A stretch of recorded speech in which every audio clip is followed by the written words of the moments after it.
days ago it was raining, so I decided to take out the Pontiac to see how it's gonna handle on a wet pavement. But of course I forgot to record the intro to that video. Alright, so let's move back in time and see how the GA is gonna handle in rain. Let's check it out if we can drift GT.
Yeah, man.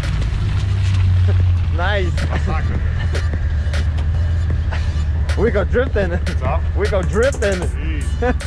Alright, so like you just saw, it was a little bit of fun. We went to a couple different parking lots. The one that we found, I don't know, the pavement looked like was covered with tire shine. It was like driving on the ice. Alright guys, so that's gonna be pretty much it. So please remember to like and subscribe this video. Leave a comment, what would you like to see next? And I'll see you in the next video. See ya.